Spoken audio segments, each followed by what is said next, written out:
Good on you, cousin. You've found the Gorgon Posse podcast of Medusa Rising.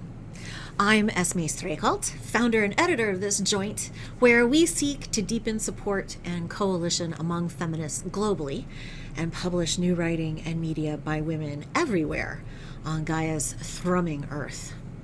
Pop over to medusarising.org. Please do like, share, and download this podcast. Tell everyone about it. Feminists must be our own algorithm. And that, my friends, is a postmodern form of magic. So today, my guest is Jaclyn Lanae, and I hope you enjoy this episode. It's a doozy. Fine. Cool. I love that. So hey, cousins, my guest today is Jaclyn Lanae, and she is I think, a sort of spiritual grounding influence in the world. That's how I think of your work. Thank you. You're welcome. And we met, I will go only so far as to say, we met in another feminist server, which is the great secret backwoods internet of feminism, where we're all hanging out like away from the main internet. Yes. So toxic. Yes. Let's go build a little room and hang out here. And we'll stay in our fort and we'll talk about things until we're ready to go. Oh my God, it's so gross. Let's go back in the fort. Yeah. I have a whole bunch of friends who are just like, we started a new WhatsApp conversation because Twitter is impossible. Yes. Oh, I love that. Yes, I agree completely. Yeah. Like even going through it to just get into the, chat where we're all hanging out, we're like, that's not fun. No. Yeah. It's genuinely toxic. Yeah. No, it's terrible. So anyway, this is how we met. This is who I think you are in the world, but I could be corrected. So I will give you a few minutes to correct me. What is it that you do and what are you bringing into the world? Okay. Well, so I'm an author, I'm a writer and a coach. And I came to those things because of just the writing specifically was actually a passion of mine as a young adult. And then I was in a motorcycle accident that technically killed me. And, I was run over by a truck actually. Mm-hmm. And the doctors were able to save my body and my legs, thank God. But I very quickly realized that they were not going to save my ability to want to live. It was a very jarring realization that, I actually don't really want to be here. This is not cool. This is really hard. Yeah. So through that journey, I learned and was gifted so much intense, beautiful education and tools to help me to connect to myself and to the divine within. And that was the gift that I wanted to be able to share. And so that's why I authored my first book. It's why I've done all of the work that I've done since. And that sort of, slowly kind of redirected me down the path of coaching and really trying to share these tools in a very personalized way to help other people have that kind of reconnection to self, the accessibility of joy that I struggled so hard for so long, because I think we all need it so much. And the honor of being able to walk along with people while they, empower themselves, particularly women, has been just, all of the purpose that I had hoped to find. Yeah. Wow. Yeah. You did it the hard way. Yeah. I'm hoping other people won't be run over by a truck in order to be able to. Yeah, we can all do without that. I hope we won't go that far. Yes, exactly. But yeah, I was listening to a couple of your older podcasts just this morning. Like I was doing some last minute, I haven't actually checked her out that much. And the last episode that I was listening to was about showing up authentically in relationships. Yeah. And I thought, that's some of the hardest work, because the trick that you can call it male supremacy, you can call it capitalism, you can call it patriarchy, it's all of those things, does to us is in the form of a thing we call gender, it alienates us from ourselves. Right? Absolutely. Women step out of their power, men step out of their sort of selfhood into a kind of almost pure towery kind of state, you know? Yeah, absolutely. And then we're Absolutely. not able to connect, right? Like Yes. hundreds of feminists have done works on this kind of on this element of the problem. And it leaves us both, I think, missing what you're the expert at today, which is what at Medusa Rising we call soulcraft, right? So that can Yes. contain lots of pathways, right? Yes. That are about connection with the divine, with source, with goddess. People are going to call this lots of things. Yeah, And I think absolutely. each of the things that it's called is important. Those I traditions are different. agree. I agree Those completely. traditions are different, but they come to the same, that's my dog. I Yeah. don't know if he really wants in this time. I'm going to wait for him to ring that bell. He rings a doorbell. Oh my Um, God. yeah, he's a very smart dog, but I have this doorbell on the inside and the outside so he can talk to me about it. But he did not want to come back in earlier. He Oh. would ring it and then leave. And so I'm going to wait and see if he rings it a couple more times because then he's serious. um, I love that. he's a mess. Yeah. His name is Trouble, and he's like having a Oh. 5-year-old. He's like having a really stubborn kid. Um, so Oh. speaking of masculine energy, Right. um, Yeah. Comes in yeah, all forms. he's a whole bag.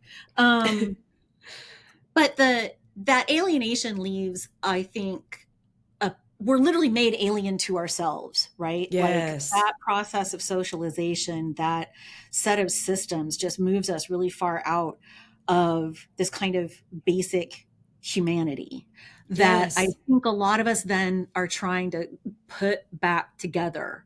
I agree. Yeah, I think through study or through moving into feminist activism or working with the women who are harmed by this system, I think a lot of feminists just are like, I'm going to go help the women because this is too much damage. Right. And the men tend to, um, because this is their socialization, keep asking women to come do the emotional part of their lives Uh-huh. for them. Yep. And we keep going, can't, busy. Yep. You Yeah. know, if I try to do Whole lot yours, I'm going on gonna here. die. Yes. Yeah. So I think it feels like from what we've kind of chatted about a little bit, that's kind of like the core that's going to run through a lot of this Yes. conversation.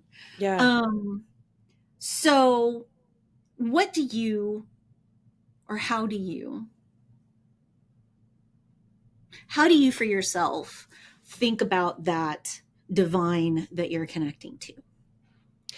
Well, on a fundamental level, from a very macroscopic kind of perspective, my version of God is energy, just, hard stop. And I think that there's a lot of, practices and individual belief systems and all of that. And like we talked about, even religious dogma that ultimately points to that same truth. Mm. However, I think that there are lots of different elements of that energy, and we're each, gifted with the versions that we are, and we're born into the world with versions of that, with elements of the different kinds of energy. All of that to say, we need each other. And I think the labeling that has been, programmed and pushed on us has helped in many ways. I don't mean to undermine the value of putting a word to something. I'm a Mhm. writer. At the same time, I think that we don't even realize how much we're told about how we should be in the world based on the fact that we have the genitalia that we do, or that we were born into the place, geographically that we were, or our brains work in this way or that, whatever.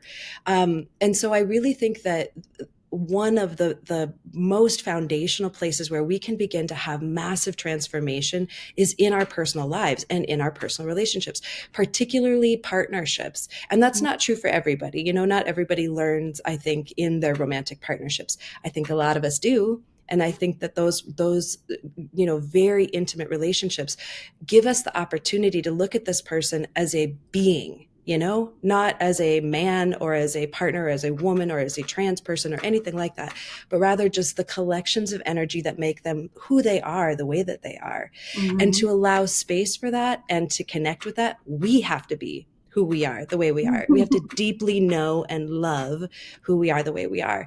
And I think that it's also really important that we focus on ourselves. And I, you know, in relationships, of course, there's always compromise, and you want to be able to support your partner.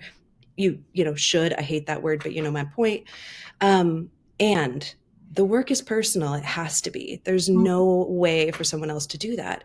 If two partners are engaged in, you know, deeply knowing and loving and addressing themselves, working on their personal divine connection, that will automatically bring them closer to each other, whether that process is shared or it's individual. If you're both working toward a similar goal individually, that's going to help to advance the relationship as you both continue to grow, even at your own paces.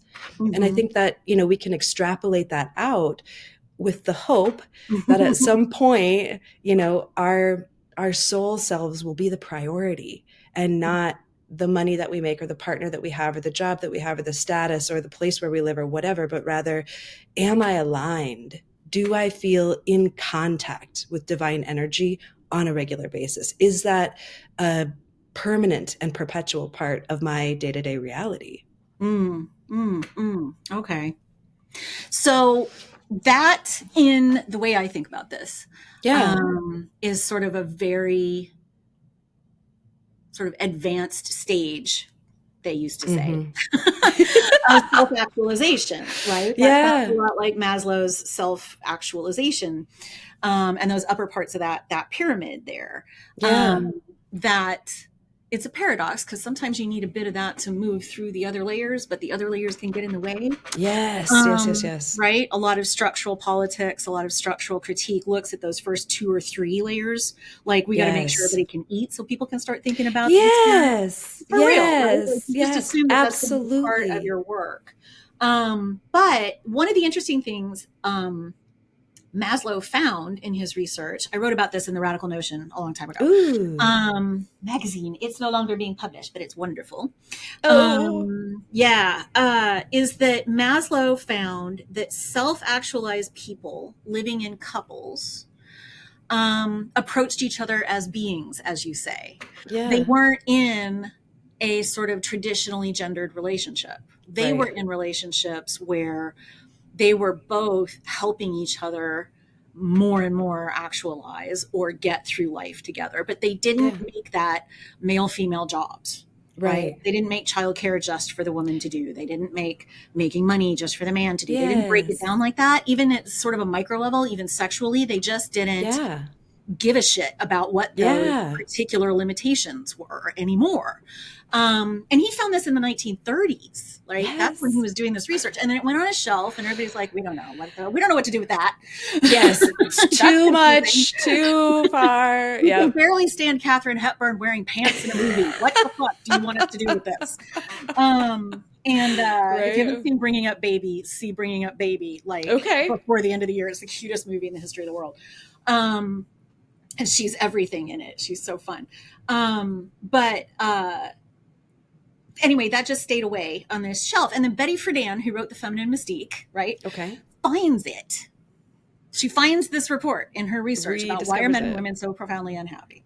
And especially women. And that's in the last couple of chapters of The Feminine Mystique that nobody ever talked about for ages, which was, she was like, here is how we can live into an answer to this terrible conundrum that we're in. And you're on that track, right? So that kind of person, I think, is the kind of person, these male and female, masculine, feminine versions of that, are the people of the future, right? They are the people who have made the transition, or who can lead us through the transition, you know, from what is becoming a reinstated, you know, just more traditionally rigid patriarchal structure, right? That political movements are trying to instantiate everywhere. And the kind of world that we want.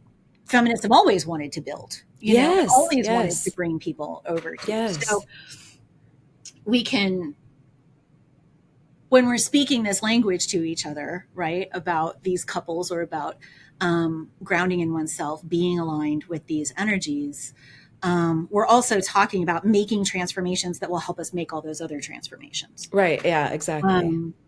So and I'm sort of saying that because I can hear some of my like listeners or readers going, and the system part, the social part. Yeah. And I'm like, yeah, no, that part too. But like, yeah. sick people can't build healthy worlds, Right. like hurt people have the idea of what needs to be done, but it's healed people who can help us build it. So we have to like all kind of help each other in Yes, I agree those completely. directions. It was an interesting thing listening to you too talk about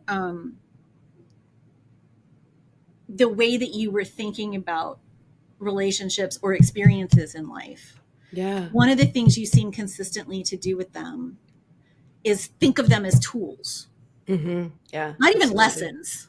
No. It's not what happened. What do I need to learn here? It's like, what can I do with this? And in that, I could hear you thinking about, I'm confronting an energy here, right?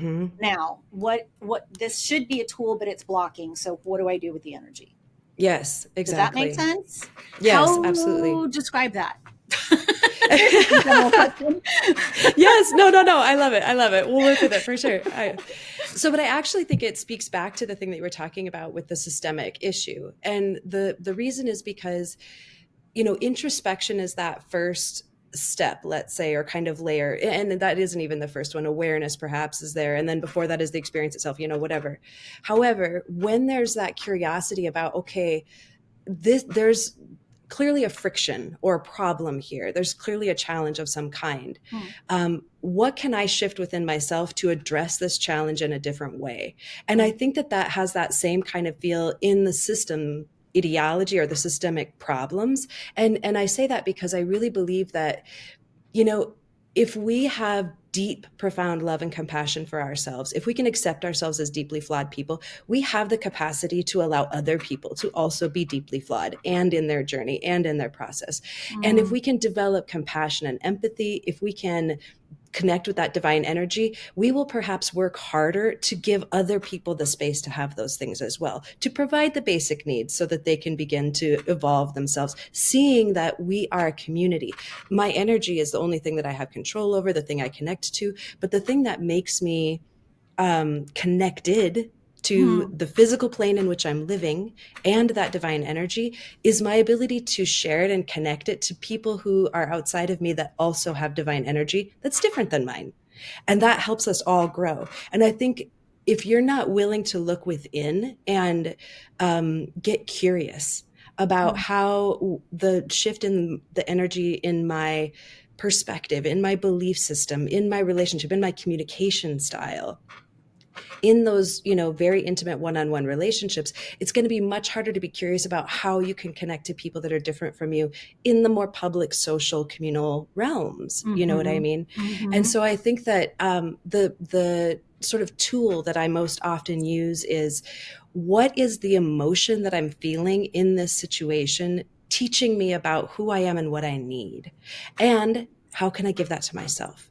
How can I give myself what I need? If there's literally no way for that to happen and it's something that has to come from a partner, then there's a deeper thing that I need, because everything is available to us within ourselves. That does not mean that we don't need connection and that we shouldn't have romantic relationships or deep friendships and all of that. Those are essential. But I think they're actually richer when we don't need those things from other people. Rather, we can just receive them as gifts because we are whole beings, flawed, ever evolving, sure, but whole beings ourselves. Yes, exactly. We're not needing them to fix or fill us in any way. And then we can offer that same thing. Everything that we're giving to our partner comes from this deeply authentic, loving place, rather than, I know you need that, so I'm going to give it to you. Rather, you could give that to yourself, but I want to give this to you because I love you so much. Yeah. Or I need this, so I'm going to take it from you. Right. Exactly. I'm going to receive that gift. Extraction model of relationships, right? Exactly. That is so essential to the males, the supremacist orders that we live in. Yes. That's a very extractive model of what people should be to each other. Yeah. And what you're saying really echoes my favorite philosopher, Luce Irigaray, back here. She also, through a long philosophical process, anyway, starts to describe relationships like that too, that what you need are two whole subjects. They will be, she would say, sexed, but the the word for sex and gender in French is the same.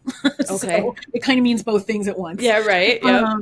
And instead of this relationship of trying to take things from each other, you Yes. have instead, you think of the relationship as a thing between you that you're Yes. both putting into, that you're both like, it's a project by itself. And Exactly. not the project isn't me getting what I need out of Right. you. The project is us building this relationship and Exactly. respecting the space that it creates between us. Right. Yes. Exactly. That's one way to talk about a concept she calls the interval, which Okay. eventually takes on all kinds of metaphysical space-time connotations, but whatever, let's just talk about it here. We can't go too far on that. Yeah. 6 levels at the same time. So it's like, Right. wait, is that a metaphor right now? Or, Right. Yeah, the answer is yes, all the time, all of the but that it takes this kind of thinking about the process of being in a relationship or being in a community, right? Yeah. I think the difficulty of community is that people think of them as a place to be safe or to get what they need or to something, but they don't necessarily think of it as a space we're all contributing together to, right? It's still an extractive idea. Yes, exactly. And in every model, in every of the ancient models, in every of the contemporary models of matriarchal values that I've been able to find, that assumption, extract or contribute, yes, right?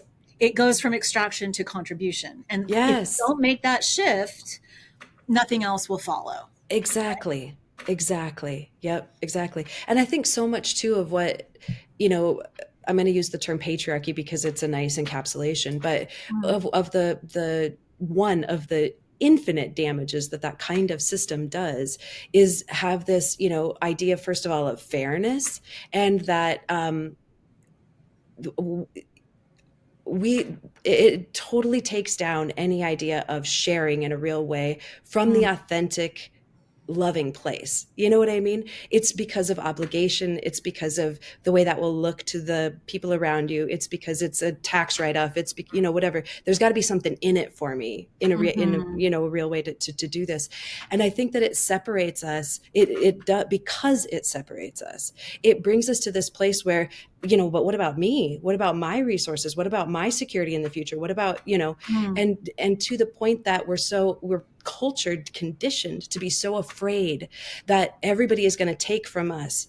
I think underlying ideology or belief system, the thought that scares people so much about that is that they're going to be the one that gives everything and nobody else is going to do anything. Like, going back to an ancient, tribal situation, like they're the one that brings back the giant buffalo or whatever for everybody to eat, but then nobody, does anything else. Any of it.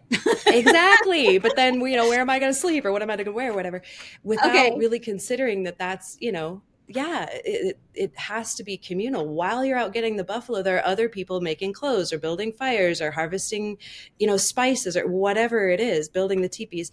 And that's totally a scalable belief system. Like, this is something I'm good at. I can give that. Exactly. When you're talking about the indigenous peoples or the first peoples of this continent, this whole set of continents, that was the order of things. Yes. And it scaled. It was whole nations, the Iroquois Confederation, etc. Like, these weren't just like little tiny bands of lost people competing for the 4 little families. Like, no, these were big social systems that ranged sometimes across hundreds and even thousands of miles of connection with each other. Well, right? It was already a whole complex, interrelated set of civilizations talking to each other, and most of them, I'm going to go on most. At least a whole lot of them were matriarchal orders. Yes.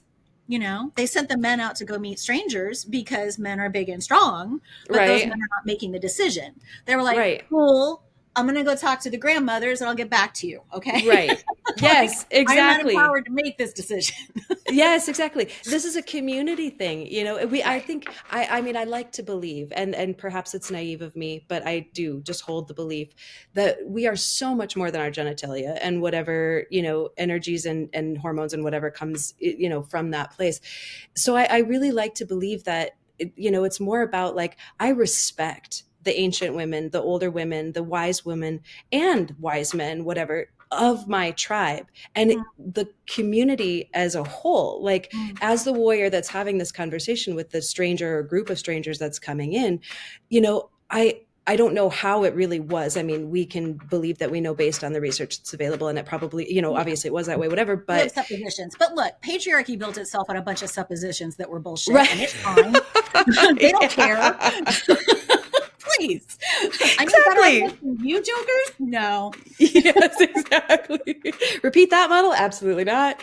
But Yeah. just this, like, this is not a singular person's decision, because it's going to affect the whole community. However I interact with this group of people is going to affect the whole community. So we all get to participate in the decision making in some way, whether that's, through a proxy, like a group of people that are speaking to their family leader or whatever, and the family leader takes their perspective or information, whatever, to the group And in a to bigger the tribe, way. and then to the nation. And like, I mean, Right. there was a lot of politicking going on at some of those big seasonal festivals. Yeah, Big group absolutely. decisions had to be made. Yeah, exactly. We're And they gonna had get fun while back they did it. Imagine that, right? Imagine, they had religious ceremonies, people got married, they had, it was really, yes. really pretty awesome system. It really was. Yeah, and it's been seen in a lot of the archaeology now that in many places across Europe, our ancestors did the same thing. Yes, They behaved exactly. in very similar ways in their societies. And so when you get down to or back to sort of indigenous peoples in their place, you keep finding these kinds of more communally focused, more contribution focused, more women's leadership, if not matriarchy, across those societies. So we know it's a model. These are ways that people can live and be fine, actually. Exactly. It's interesting you say about worrying about getting mine, right? And worrying about whether I'm going to be the one who contributes and gives everything away. I was just listening the other day to the CEO of Palantir talk about Palantir's role in the world. And that is the loneliest man I have ever heard speak. Wow. He really believes that nobody is ever going to help anybody. Wow. Not really. And he tells a story in the middle of this interview where he's talking about these really big ideas and how we're going to redesign democracy and we're going to do all this. And I'm like, what? Right? Yeah.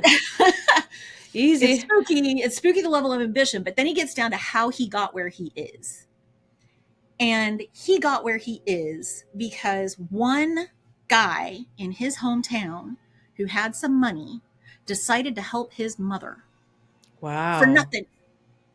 Helped them keep a roof over their head, helped them have enough food, got them stable enough that they could continue. Wow. And then he kept doing smart things and being interesting and moving his way up in the world. And then he said, and interestingly, all of these people who have all of this non-specific knowledge, these like humanists and these generalists from like Harvard and Yale, they're so mad at me that I have this super fun life and all of this. And I'm like, holy shit, your psychology scares me to death. Yeah, it really does. I do not want somebody with your level of power running a revenge game against people who never even knew you. Right. Yeah, exactly. Exactly. Like, oh, dude. And that mindset is amplified in his case because he happens to be in a really important position right now. Right. But it's not uncommon, right? No. Really, it's the way people expect the world to work. Exactly. Right? Exactly. It's been deeply conditioned. And I think so one of the, again, perhaps naive, but I'm the eternal optimist belief systems that I hold, but I really do believe that the shift from that ego validation, which in my opinion is exactly what that is this, and it's such a widely shared, we are so conditioned to believe in this terrestrial world and that money is safe or means security when it absolutely doesn't. Money is not safe. And that power means security or superiority or respect from other people when that's absolutely untrue as well. Power fails all the time. People fall from power all the time. We are so conditioned to believe that we need to make ourselves be something in this world according to those things, money, power, status, relationship, whatever they are, the little check boxes that we're supposed to hit, that we completely have separated from the spiritual reason we're here. We cannot possibly be here to work in mind-numbing jobs and barely survive and then die. Like that's robot kind of reality. You know what I mean? Almost zero chance of the universe existing cannot possibly have led to yes, this really, exactly. really demoralizing way of life. Yes, this incredible miracle that we're existing in. And so I think that that's one of the things that, my hope for men in particular, because I think women have had to cultivate this all along because we weren't given the support system, the systems that were built for us to step into and shine from an ego place. We didn't get that. That was denied us intentionally. So we did cultivate the social or the spiritual, the more interconnected, women's community groups, and are like, okay, I cannot be a house cleaner and have that be my whole value in the world. So what is my value in the world beyond that, whatever the situation is. And so I think that in addition to the energy that I think the feminine, not gender, not sexual organ energy, but the feminine energy that women carry is, percentage wise, perhaps higher, or however that balance works out. So we have been kind of dialed into that, more well suited to access it from a spiritual standpoint. And I think that if we could, I don't want us to be the ones that have to do the work. The men have to do the work. But if we can help to shine a light on what that might look like, share experiences, show them the ladder that we had to climb internally, spiritually, with our self-work or whatever, we can take down this idea that resource hoarding or control over other people or manipulation of systems or anything like that means value, has power. Like, money is paper. It's literally it is literally a belief an idea system. Yes, exactly. Exactly. I think that's this is kind of part of a long-standing feminist analysis of like the patriarchy or the patriarchal male subject, is that system is paranoid and constantly reinforcing itself with various kinds of domination, including violence, because it's not actually safe. It's not actually solid. Stable. Yeah. Right. It can't be, because it's not based. It's based in extracting from people and a planet that are eventually going to get mad. And they do occasionally, like I was just thinking or remembering from another podcast I was listening to this weekend about and several scholars refer to this, but so does Silvia Federici, who's an Italian socialist feminist. Okay. And she's still walking the earth and doing cool videos you can catch online and stuff. And she's very smart and interesting, but she's focused on what happened to the witches and the role the witch was made to play in the establishment of mercantilist capitalism, which is the parent of the thing that we live in, right? Right. Yeah. And whether or not that's when the patriarchy started, I'm not going to have that fight with the socialists today. But the form of it that we live in did, right? Like, it's been here longer. Yeah. It hasn't been here forever, but it's been here longer. Right. And the form of it that we live in did start then. So did global colonialism, departing from Europe. So did the slave trade. She points out that her name is Teresa Lee. I'm going to link this in the notes later. That those three social, let's call them mechanisms, overlap for about the same 500 years until we get this capitalism. And I'm like, no shit. And the reason, of course, this is also Silvia Federici saying this, is that witches were just inconvenient women. And usually they were inconvenient women who owned a business or property that some more powerful, likely state-aligned man or church-aligned man wanted to take away. Right? Yes, exactly. Extraction. Exactly. Lo and behold, witches are also a problem because it turns out women got tired of having all their shit taken away from them, right? And Yeah. the disappearance of the commons where everybody could graze their cattle, etc. And they started leading the peasant revolts that went on across Europe for a Yes. few hundred years. And so getting rid of those pesky, obstreperous women was probably, the Yeah. order that we wanted to maintain. Thank you. Right. Yeah. Thank you. Yeah. And that it's such that the esteem and the ego reward and the value that we place on having on that kind of power, right? Yeah. Our culture makes a hero out of that. Yes, absolutely. To the point of self-sacrifice, to the point of death, self-destruction. I'm sorry, I didn't mean to interrupt you there. No, you're right. You're right. This does, in fact, lead a lot of men to self-destruction. Yes. Or to the destruction, if not of them, at least of the people in their vicinity. Right? Yes, exactly. Their families, their girlfriends and wives. Yes. Because either they're attaining that at any cost or they're not attaining it and they're frustrated. Uh-huh. Right. Exactly. Again, the loneliness epidemic is a sign of a certain kind of male frustration at not getting my rewards. Right. Yes. In addition to other things, but it's phrased like that in public, right? I deserve, when the revolution's over, the state's going to give me a woman. And it's like, no, no, not the revolution I'm going to be involved in. No. Right. Yeah. Well, and even if it did, I'm always just boggled by, like, if your ego needs a partner to be okay, but the partner is obligated and or enslaved to be there with you, isn't that more ego bruising than not having one at all? Like, that's where the magic of denial comes in. Yes, exactly. That's where that's not what's happening here. Yes, exactly.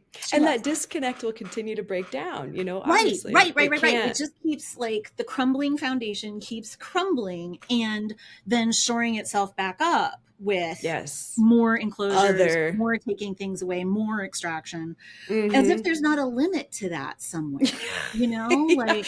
Well, and also as if, even if you created a mountain of resources, even if you have a harem of women, even if you have power over an entire nation or continent, you are not whole. You don't feel satisfied. You can't.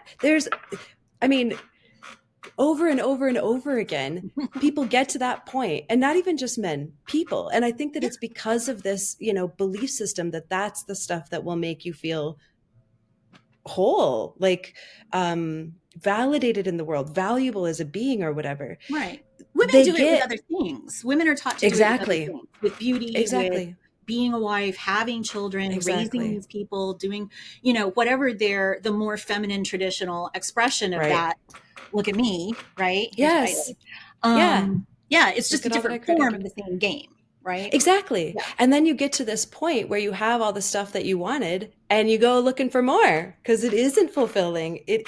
You aren't fulfilled. How many movies are there about women whose last kid goes off to college and she looks around and goes, what the fuck am I going to do now? What's my whole life about? Who am I? That midlife crisis, right? Like, yes.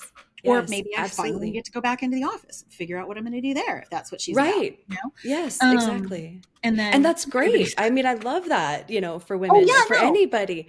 But it's got to come. But the setup is a trick, right? Yeah. That setup is a trick. For men, it goes this way. For women, it goes that way. Yeah. And then you're confronted. That's what that crisis really is. I'm joking about it, but that crisis is really having to confront, what am I going to align with now? Yes. How am I going to be in myself now that I'm not this role, that I'm not this external focused being? Now I've got to think about what's going on in here. Yes. What is my value outside of the labels? Who am I without being mom, without being VP of or president of the company? Who am I without being the Catholic girl that, takes care of all the neighbors when someone passes in their family? Whatever those things are, like, who are you on a foundational level? Yeah. I think that's, Yeah. I think it's scary for a lot of people, but I also think that's where the real revolution begins. Like, we don't need the labels. We don't need all the resource hoarding. What we need is to just really know what this inside stuff is. And yeah. Let's just put this down. We can just put right. it down for a minute. You can pick it back Unzip up if this. you want to. Like it's Yes. still there. It can be part of the thing. Yeah. Yes. You don't have to do without it, but Yeah. Yeah. yeah. We can do this in bits and bytes. It's okay. We can do it slow. Yes. Deep pause. Deep pause while I think about that for a second. Yeah.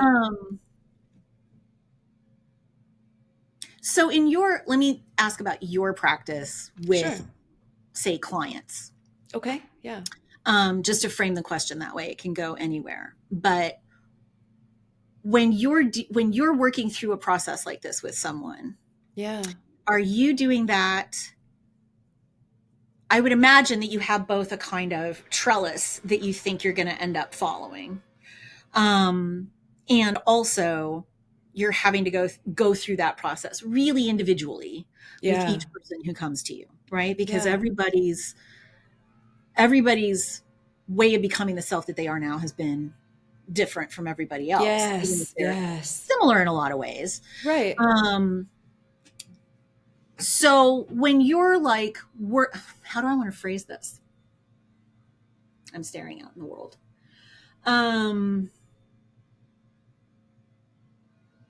The soul craft part of this is about listening. Yeah. Right? Mm-hmm. How does that, I don't know if this is a question you want to answer. How does that listening work for you? How does that go through you? In my personal reality or when I'm working with clients? When you're working with clients. So I think one of the great advantages of community, and in this case, working, one-on-one with clients, but is people on the outside can see patterns, habits that are perhaps dramatically impacting the inside situation that a person on the inside can't see. And that's what I was gifted by all of the wonderful, beautiful people that helped me, like, have you thought about this? Is this the first time this kind of thing has happened to you? Where does that come from? What are you really after? Kind of asking those probing questions to get down to, what do you really need? So in an example, perhaps I have a client that's just so lonely, just really wants to have a partner in her life. And in her mind, the narration she's telling me is about the fact that she can't find anybody. There's no good men. The friends in her life are unavailable for one reason or another, whatever. And what I'm hearing is, other people need to solve this for me. I need other people. I need other community members to fill this void in my life. And so the thing that I can then do as a coach is just say, what are you really after here? Is it acknowledgement? Is it celebration? Is it people seeing you for who you really are? Is it the feeling of being loved? Is it the importance of, having the feeling of value of being a mom? Like, where do those things kind of line up for you? And how can you acknowledge and accept yourself and the elements of those things that you do have, and build them and grow them without needing other people to participate in that in a certain way? And so I kind of try to do that same thing with myself. But of course, I have my trusted people that I reach out to too, because it's hard. The whole forest for the trees thing, it's when you're in it can be really difficult to see, like, what are the belief systems that I'm carrying that are getting in the way? And what can I adjust within myself to fill this need so that when that opportunity comes, when whatever it is that I'm looking for comes, I can receive it wholly without being a broken version of myself before I get there, Yeah. Without coming to the good thing and thinking, when is the other shoe going to drop? Right. Or perhaps not even recognizing it, because I think a lot of times we think it's going to look like this thing or that, this is how my family's going to look. This is how my partner's going to look. My job's going to look, whatever. And then it shows up and we're like, that can't be what I asked for. That's not what I manifested at all. It doesn't look anything like. Well, I if we really specifically look, said. yes, exactly. If we really look at the energy that you put out there, perhaps you did ask for an unavailable, emotionally unavailable man, or, Right. an Yes. unfulfilling job or whatever. Like, and Yeah. not to blame, but just to be able to realign that energy. Like, okay, so this man is not giving you what you want or need. Perhaps you weren't, or we can get clearer about what you really want and need in a partnership. Mm. Give that to yourself and allow that Then to you be the can see if magnet. he has that. Then Yeah. you can make a decision. And it's a whole different analysis, like, Yeah. Right. oh, actually, he doesn't have these 3 things that I thought I wanted, but he's got the 150 other things that are really important to me, and, or whatever, however that Mm-hmm. might go. Yeah. Yeah. So this gets to the craft part then. Yeah. Yeah. Is that you're thinking of that kind of exploration or that kind of realignment in the self as Yeah. a kind of experiment, right? This kind of gets back Oh, to the tools, fully. like things are tools, experiences are tools, right? Absolutely. That what if you just shift this? And what if you shift it Yes. for like a month and a half and get back to me? Yes. Like Yes. just try this, Exactly. Yeah. Yes, exactly. And I love the way that you presented that as an experiment, because I think it is all of life always.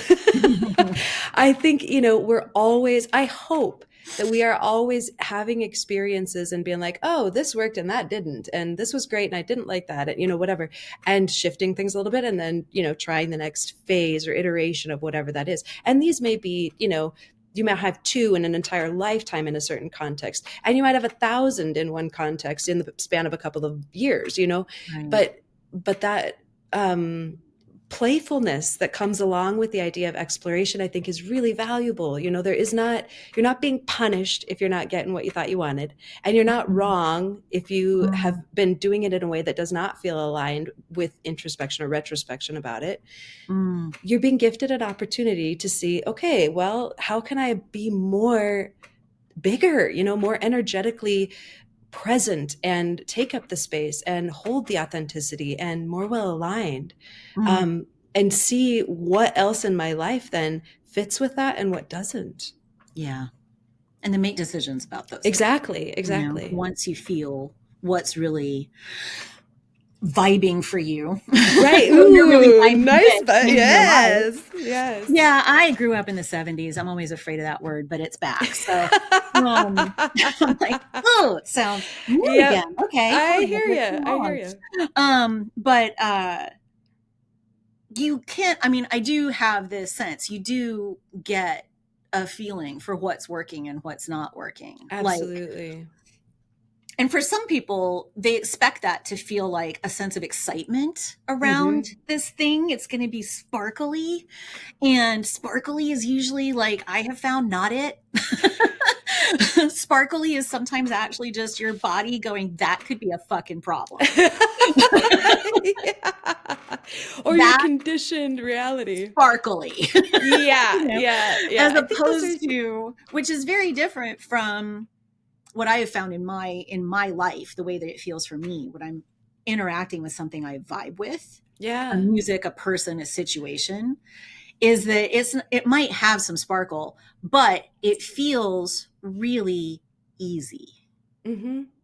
right? Yeah. Like smooth, like it's Yeah. safe. I'm all right. I don't have to be not, there's no like, I have to be sparkly or this could get fucked up, Right. like there's Yeah. none of that. Yeah. And I think part of our conditioning from all of the stories we've been told Yeah. is that Prince Charming is sparkly, right? Uh-huh. I mean, literally sparkly vampires, like he's literally Yes. sparkly. Yes. And no, he might not be. He might just be easy to be with. I mean, Uh-huh. turn you on and feel really glowy and all that good stuff, Yeah. but also Yeah. be really easy to be with. Yeah. He doesn't make you Exactly. chaos, Exactly. Yeah. Well, and I think too, one of the things that I love is the value of spending time alone, being alone for extended periods. I don't mean like a day or here, a year, 5 years in your life. For some people, it's more. And the reason is because you develop such a sense of authentic self and peace. And then when someone comes into your life, you can be like, are you worth the change in my peace? Because of course they're going to bring challenges, problems, relationships too. Yes, exactly. Exactly. Yeah. And I think the other thing too, I love that you brought up the ease thing, because that's something that I've been working on myself quite a bit. There are certain projects or whatever that I have put energy into for years and years and years. And it just doesn't feel like they ever go anywhere. And I have had that, for a long time. I deeply believed, like, as soon as it gets hard, get out, because that, you're not on your right path. And I have come to adapt my perspective a little bit on that, because I think there's also a significant amount of growth and learning that's happening that we're unconscious of. It just happens, particle by particle over time through the course of our experiences in our lives. And I think sometimes for instance, I, wrote the book and thought, okay, this is my career. Bam. It's just, I'm going to put everything into this thing, and that's going to be everything that there is.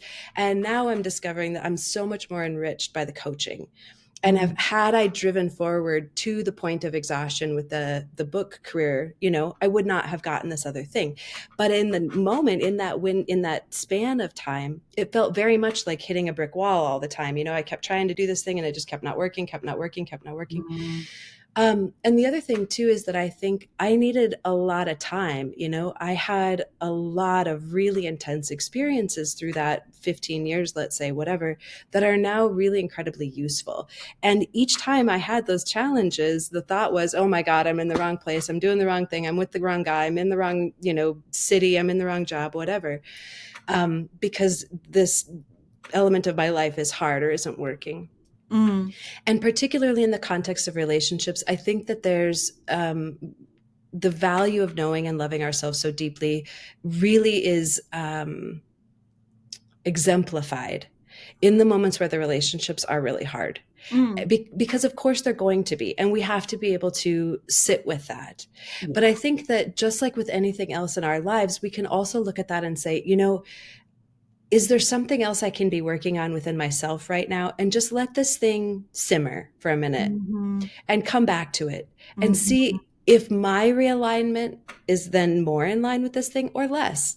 And maybe it's not the right time for me to have my happy ever after person. Maybe this is a person with whom I'm going to learn and experience a ton of things, but the relationship will end.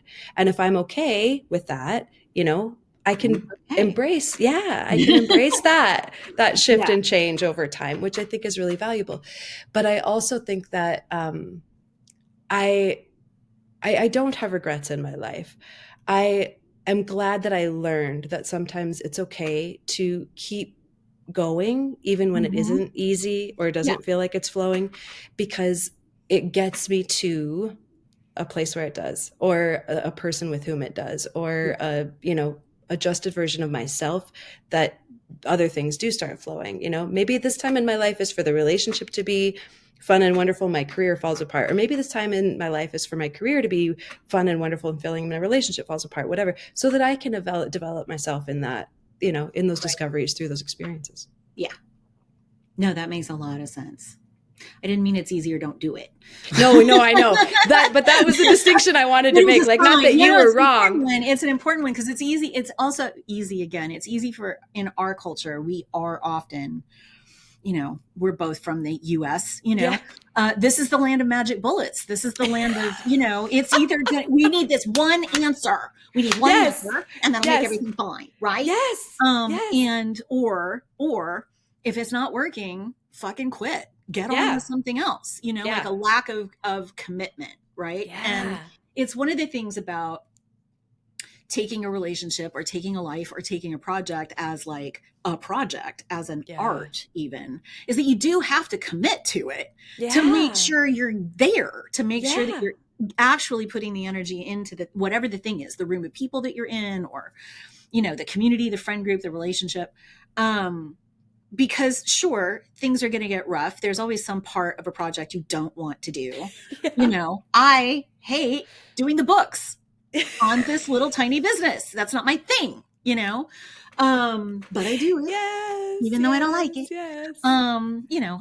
Problems, whatever. That's not a really big one, but it is a thing in this work that I'm Yeah. like, I have to think about this like really nitpicky little thing over here about, do I have enough money to make this keep going? Right. Yes. Yeah. Or not? Tiny little detail, It's gonna work at a real fundamental level.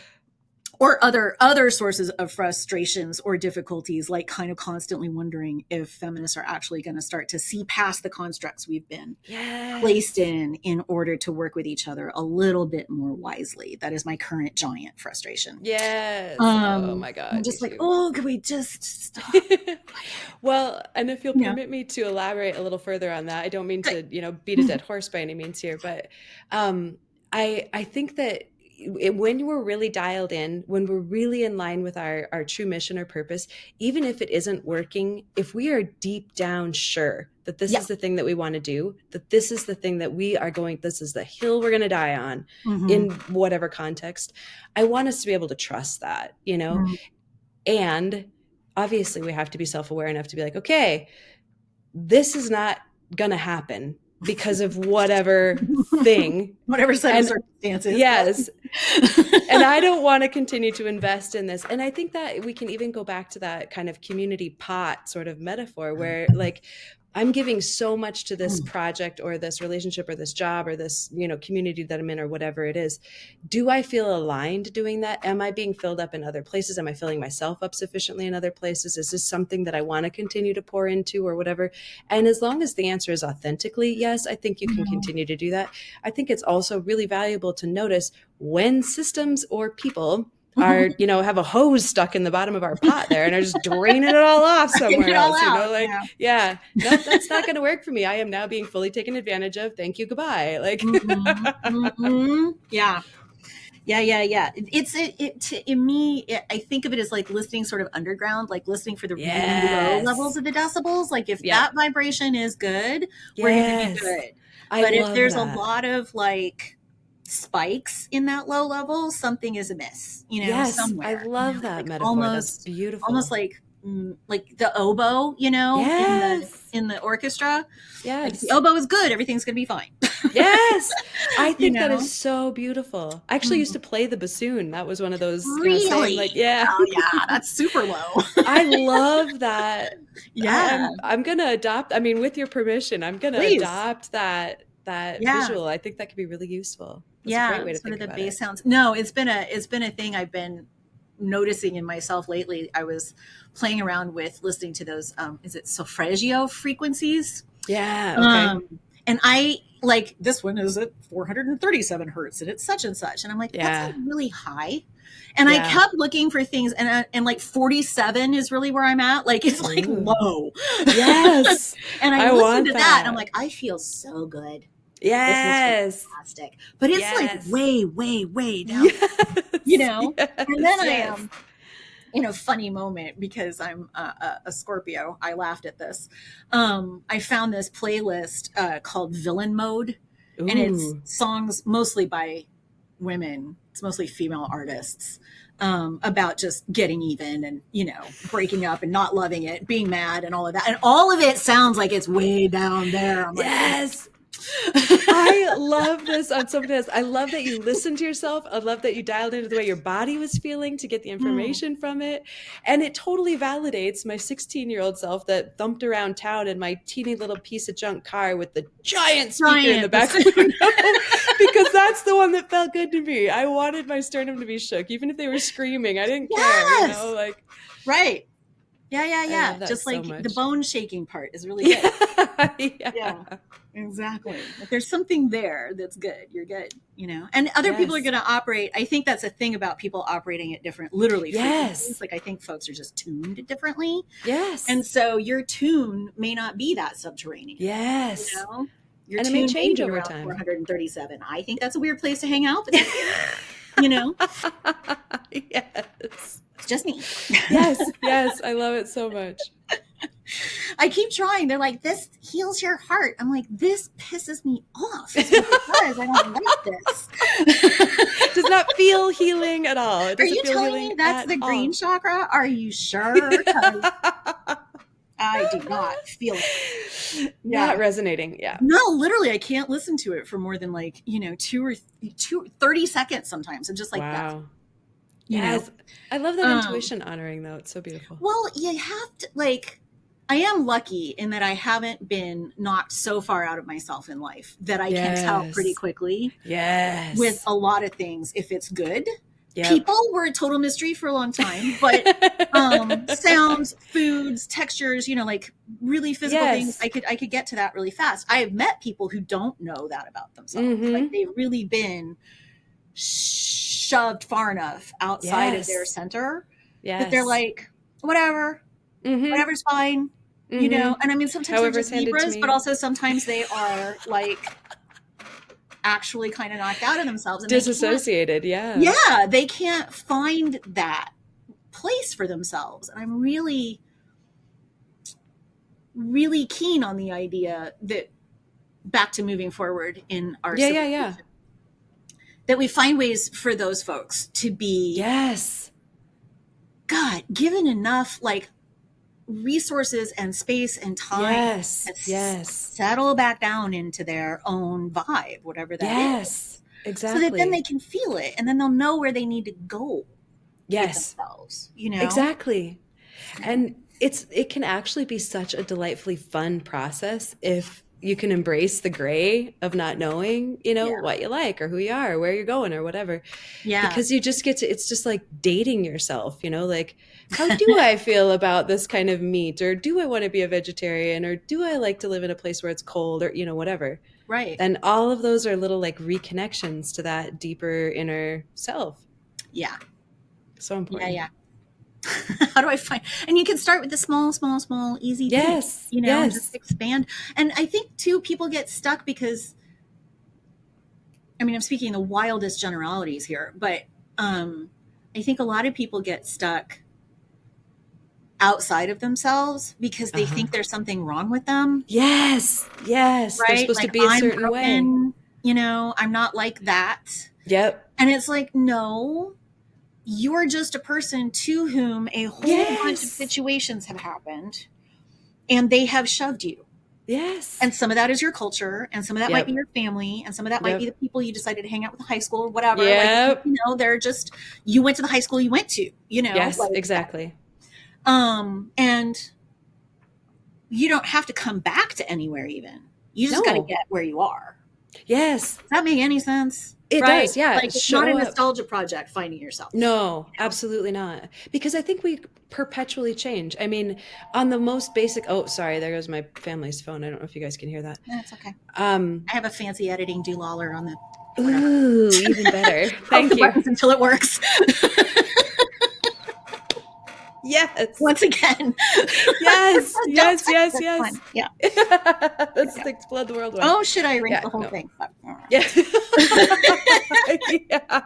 Make a copy, push the button. That's how we do. Back it up. Always back it up. Yeah, exactly. Yes.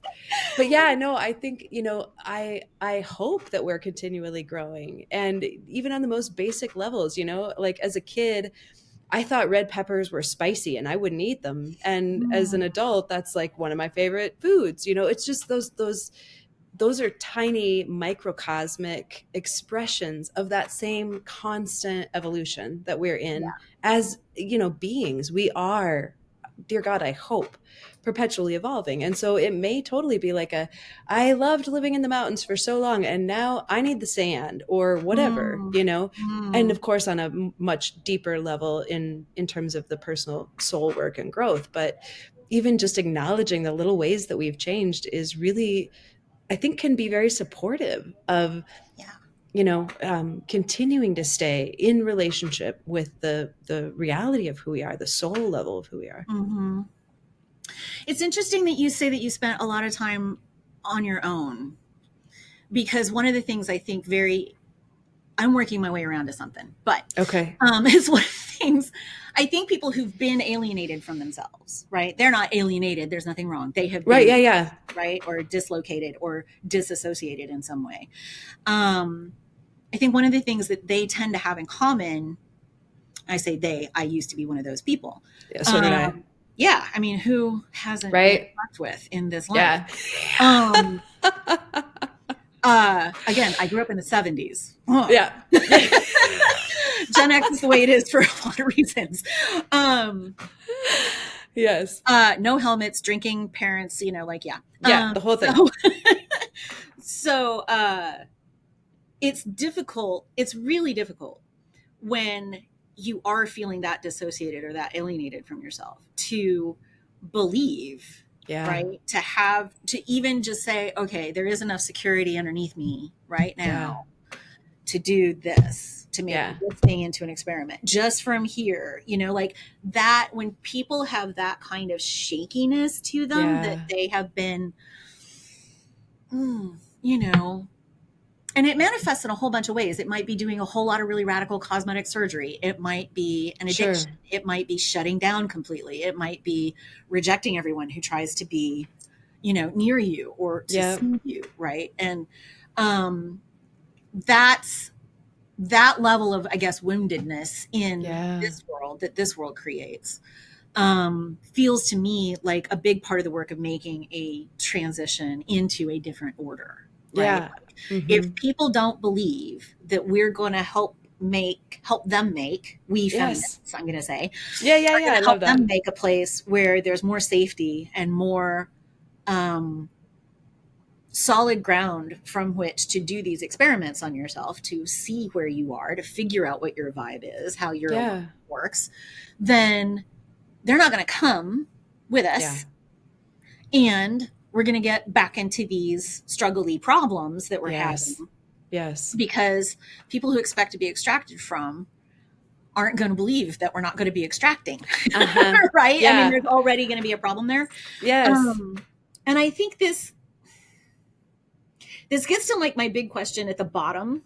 I may be getting there too fast, but I don't care now. Like, there's a lot of loneliness on the planet, right? Yeah. We've all been through COVID, like on various levels, depending on what point of your life that hit and what your personality is like, you know. Like, I was a fully grown introvert. I didn't mind, you know. I was like, great, this is my normal life. Right.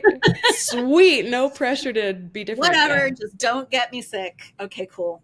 But for like really extroverted friends of mine, it just like nearly broke them sometimes, you know, not being able to see people's faces or not being able to go out or be together in large groups or all that kind of thing. Like, they just love that energy. And and it's kind of extended. I feel like that was the first place where we really noticed, because a lot of people don't want to be alone. We're forced to be. It led to a lot of dysfunction. There were a whole lot of very frustrated dudes murdering their wives during that time. A couple one very famous case in England. Just a lot of, like, if it was messed up, it got intensified in there. Right? People were stuck together. And that's one of the things that's messed up. But we have since then not gotten less lonely. No. Because we're in here all the time with whatever particular spirits are writing these microwaves. Right. And not rebuilding our sort of meeting places, right? Outside of like church, which can be a good meeting place, but I'm a little suspicious of it all these days. Yeah, me too. I get more suspicious every time this preacher is now in trouble for. I'm like, tell me she was 12. She was 12, right? Yep, every time. She was 12 and there were 5 boys before that. Yeah. We keep getting that story. Yes.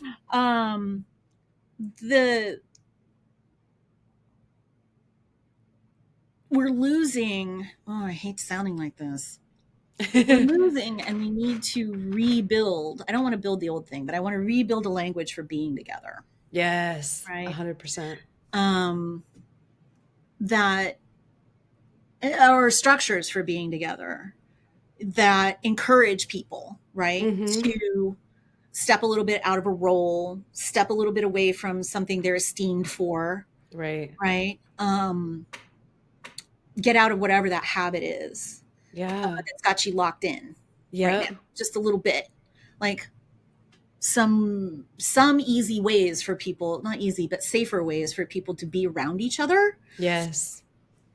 that focus on some work everybody's going to do, right? Mm-hmm. This is back to my theory that the world would be better if we turned every corner lot in suburbs of the United States into a community farm. Yes. Oh, I love Like, just that. sorry, neighbor, we're going to expropriate some of your property. Yep. Actually, here, we'll get up a fund, you know, Yeah. and Yeah. Yeah. get the best fucking cabbage or whatever. Um, but but find a way to get us used to gluing back together again, right? Yeah. Because we keep saying the answer to these authoritarian regimes is to build more community. And I'm Mm-hmm. like, that's true, but we suck at it, Uh-huh. right? Like, we've lost a habit in the last 5-6 years Yeah. of doing that and need to get better. Yeah. And what is the what is the draw? What is the thing that is tempting enough? Nobody has an answer for this. You mean, Um, because, and I'm going to focus this on men. This is going to get kind of back to that last question. yeah, that's fine. Because women are lonely and go about our lives, Mm-hmm. and men are lonely and they complain about it and hurt people, Mm-hmm. right? Or they fantasize about hurting people. Mm-hmm. Because they don't have those people around them, which is, they don't understand how that's a bad dynamic, right? Mm-hmm. Um, how do we work on that problem? There's a lot of feminists who will say men are lonely because they suck and they have to stop sucking before they can be unlonely. And I feel there's a lot of truth to that, right? Like, some of y'all seem legitimately dangerous to be around. Yeah. What Mm-hmm. you're saying on the internet is who you are. No, sir. Yeah. Mm-hmm. Exactly. Not Yep. fit. Yep. Right? Yep. And you all Exactly. keep coming out and saying things on the internet. And we're starting to feel like there's a lot of you. Yes, exactly. Right? Exactly. Or they're a bunch of programmed bots from Or a, there could be bots doing this. Yeah, we're finding that there's more artificial of those than accounts we and stuff. anticipated. Yes, Arche-Mamma apparently is in, Mumbai, Yeah. Uh-huh. Yeah. or St. Petersburg. Right? Mm-hmm. Yeah. Uh, that's destabilizing too, right? That does not solve your loneliness problem when No. you are encountering this sort of randomly constructed, completely fake reality all the time. Yes. Are there that many men who really want to hurt women for not sleeping with them? I Yeah, don't know. exactly. I don't either. We can't know, unfortunately. No, we can't be sure about that, right? But there's a good number, the statistics show. But there's an unlearning, right? Mm-hmm. To move into a new world, there's an unlearning we're all going to have to do. Mm-hmm. As somebody who studied a great deal of feminist thought, I feel like I've got some keys. I don't have as much work Yeah. as everybody else does, but work still. Don't we all? Yep. I feel like that's where we need to go. Yeah. But there's an unlearning and an unwinding, I think, especially the men who will name themselves as lonely and resentful. Mm-hmm. There's an obedience to a set of expectations, or an obedience to an ideal, that gender ideal for men, that is made entirely of values that allow them to be manipulated. Mm-hmm. Absolutely. Well, and you used the term hollowed out at one point, and I think that was really very accurate. So I want to just talk about the connection thing briefly, because I think it is such a significant part of how we heal forward, and create something that is completely new. And I think that connection happens in places where people feel safe. And I think that safety comes in part from authenticity. And I'm speaking, of course, now about, personal relationships and energetic bodies, whether that's a person or a relationship or a community or a house or whatever it might be. I'm not speaking of the political systems at the moment. And the point that I'm trying to make is just that when we, I think, are so much more sensitive than we realize, and we can feel when someone is being inauthentic with us in a lot of cases. You know what I mean? There's maybe like there's a little red flag. In fact, I think a lot of these men that are, aggressive toward women and, making it our problem that they're lonely online, are also at least somewhat performative. And I'm not saying that they don't feel those things, but that they're exaggerated and they're, made to be the center of the crisis or whatever. And not that they aren't, perhaps they are. Well, they're operating in communities that reward them for this. Exactly. Right? So there's exactly. a ratcheting up of the thing that gets me rewarded. Yeah. Yes, exactly. And then that's just it. Their ego is being fed by their participation in this, crisis that they're speaking about. And that's, I'm not shaming any of that. I think that if we seek to show up authentically and create safe space for others to do the same. And I'm not doing I realize that there are a lot of men that are not safe. Hard stop. That's just true. And we have to be able to protect ourselves first and foremost, not the relationship first and foremost, not the community first and foremost, ourselves. If we can help, I don't want us to be the ones to do the work. I want men to help themselves, perhaps by listening to us, but I'm not even saying that's the only way to do it. There are a lot, right? People that have experience doing this for hundreds and hundreds of years of being oppressed. Yeah, no. What? But anyway, however they get to the information, but take that in and use it to tear down their ego versions of themselves and become authentic. Theoretically, from an energetic soul energy kind of standpoint, they will begin to create safe places for them to be authentic with their friends in their communities. They will begin to align with men that are already authentic, are already realizing that they have deep respect for women, that they have tremendous capacity for generosity and empathy and compassion and a desire to protect and not, demean or dominate in any way, but rather lift up and support and celebrate and, all of the other things. And if we can, I think we could, that's a, long way out there, hopeful focus. But if a lot of us are looking at that long outward hopeful focus, there can be these slow steps toward that in our day-to-day lives. And we can hopefully watch what shifts around and changes in our realities, but also in theirs. It is not women's responsibility to make the world comfortable for men. Period. It is not our responsibility to teach them how to be different. I think the best thing that women can do is to love themselves so deeply that they don't need a man.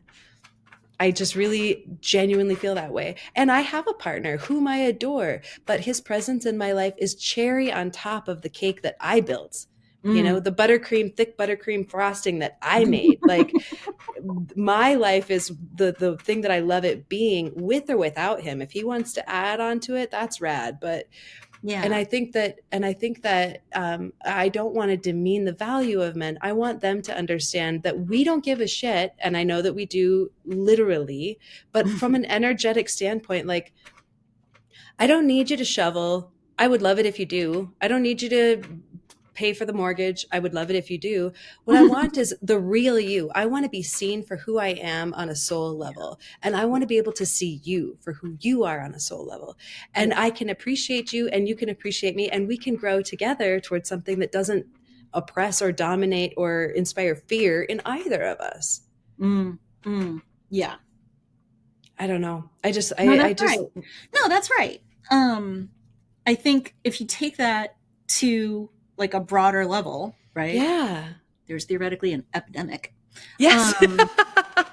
They say, yes. Themselves out windows everywhere, but And there wasn't an epidemic when we were being oppressed and demeaned and dominated. No problem at all. No. The volume addictions in the 1950s were not an issue. Yes, no, botched abortions and stuff. Yeah, not even the kind of a problem.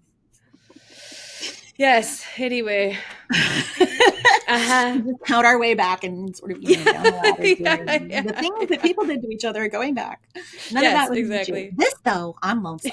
It's 2025 and I don't We're feel loved. lonely. I deserve women's attention. Yes. So one of the things that I usually say about that kind of dude is like, well, if you were interesting, you'd get some. Uh-huh.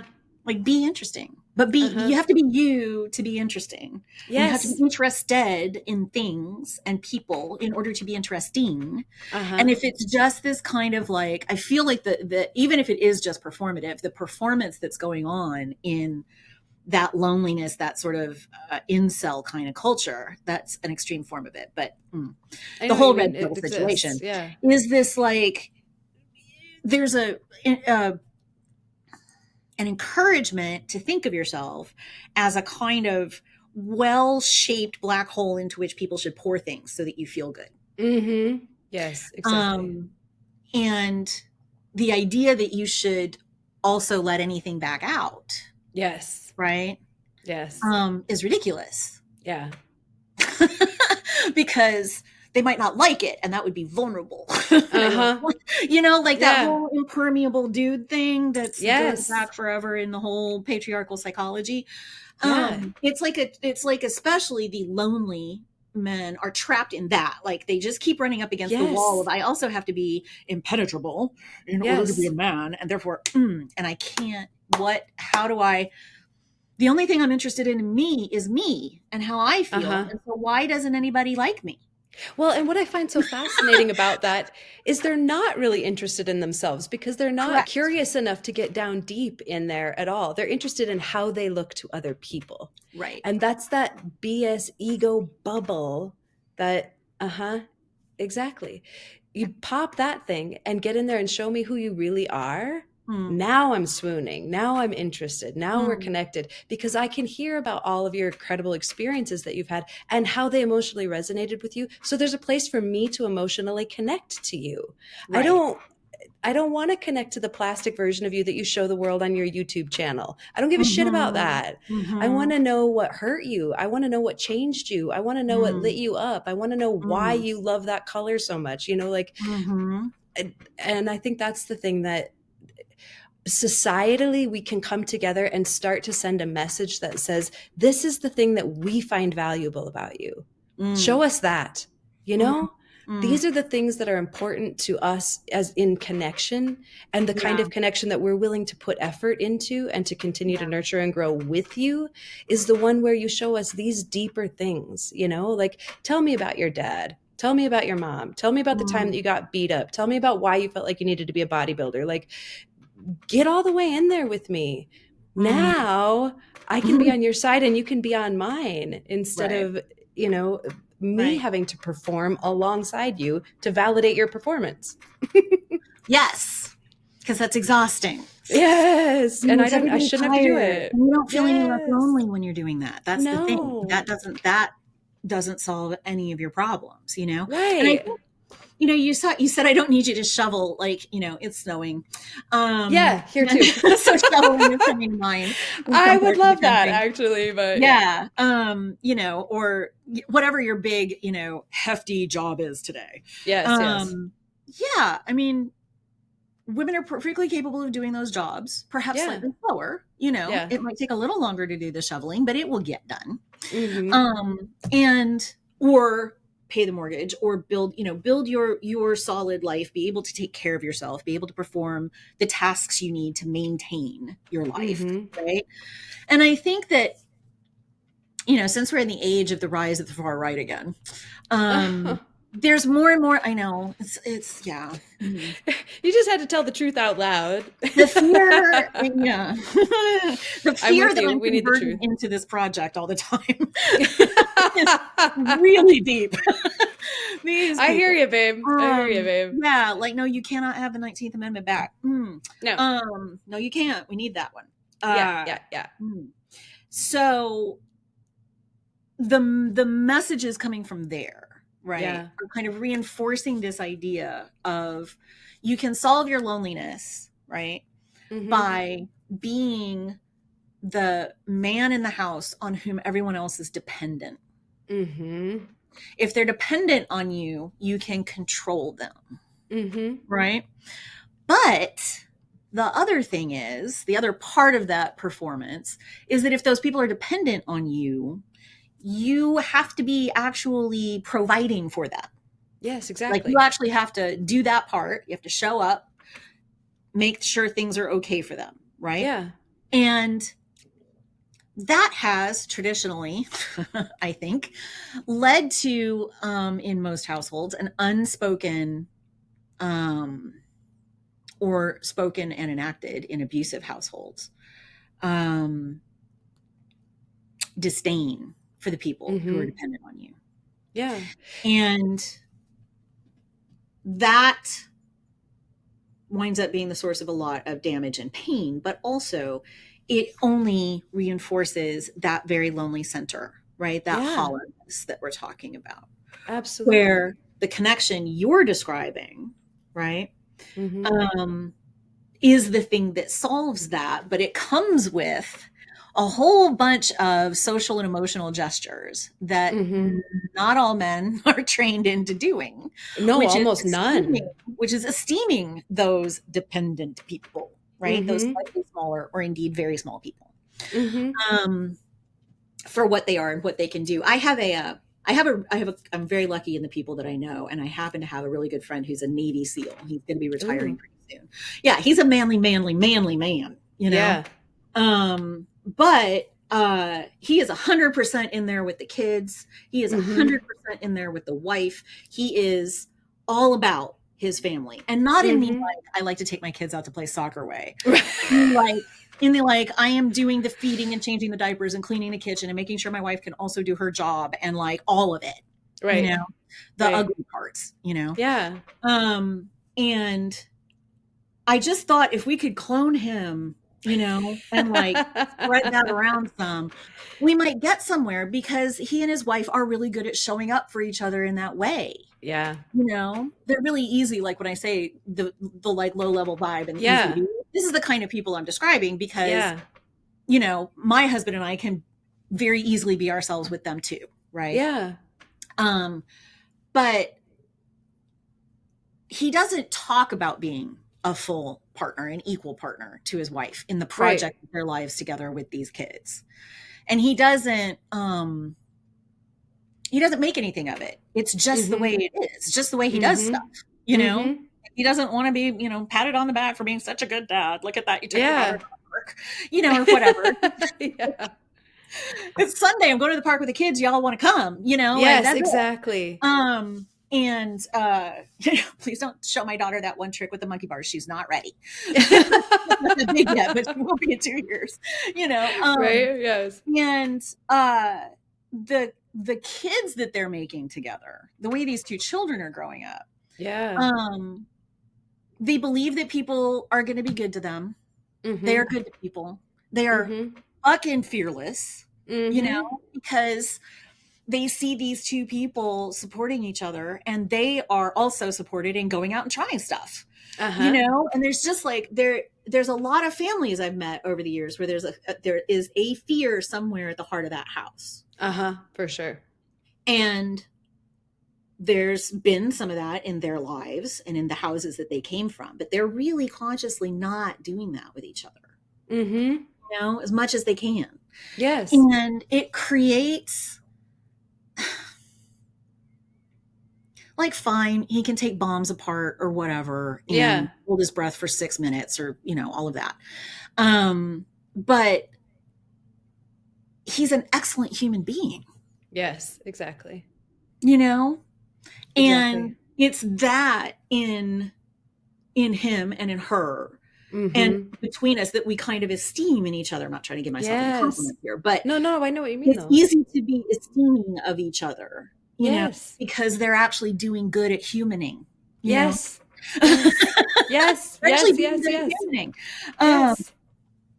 And they've, you know, they've been through a few things since we've met them, and they're still good at humaning, you Yeah. know. This is I think it's like the baseline skill. Mm-hmm. This is Yeah. the thing that you teach. It's one of the reasons I wanted to talk to you. Yeah. It's just that, like, being good at humaning, you know, Yeah. Yeah. and being able to say, this is the way that I human, and Mm-hmm. it's flexible in these directions, but not in these directions, Yes. you know. Yes. And if you insist Exactly. that I be flexible in these directions, specifically the ones in which I'm supposed to do every fucking thing you tell me to do because you're a dude, Right. that's not gonna work. Right. Yeah. That's the one where I tell you, bye, good luck with that That's not lonely gonna work. thing. Also, I don't eat oysters or cauliflower. Fuck that. Yeah. But please don't. Yes. Please Yes. don't think that that's ever going to happen. I have a mom who's like, someday you'll like them. I'm like, no, I'm pretty sure. Oh, those phrasings drive me crazy. Right? Just try one bite. Your taste buds change every 7 years. I'm like, okay, I did that until I was 21. That's 3 changes of my taste buds, and I don't like those things. Skipping that. Well, and honestly, like, what's wrong with me? Just my reality being able to be true. Like, why? Right. Yeah. Why Well, do you there's feel like always, you have to decide? Yeah. No, yeah. I do. And I don't mean to shame your mother. I just mean that general, when that phrase comes out, like, you've told me you don't like this thing, but just try it. Cause this time I'm here, or this time you're 10 years old, or like whatever. Or we're in a restaurant, or something is Yeah, like, different now. And, and it's like, actually, it's still cauliflower. Like, Yeah. it didn't change, let me know who I am and allow myself to be that way. Broccoli, call me. Yes. That I will. Yes. Yes. Yeah, it's well, I mean, that is a thing in our relationship, that there's a little bit of like, whether or not my reality is real, but Yes. we're fine. I mean, we're not, but we are. Yeah, no, I have the same deal. 100% all the way around. Have to Same muddle thing. along with each other. Yep. In this world. I am wondering, you don't have an answer to this, it's fine. We can just make it up. Given the world that we're in. Yeah. The actual, like, really unstable world that we're living in right now.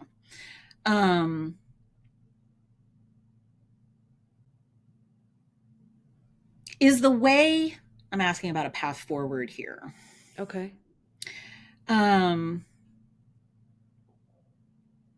Is a way forward an element of the way forward? Let's do that. That's easier to handle. Yeah. No pressure. No. An element of the way forward. Yeah.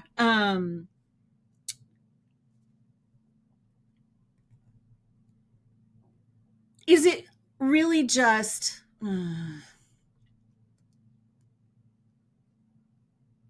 how do we create those spaces? Yeah. That's where these particularly in my sort of like, how did patriarchy get started story, there's this jittery guy, right? Yeah.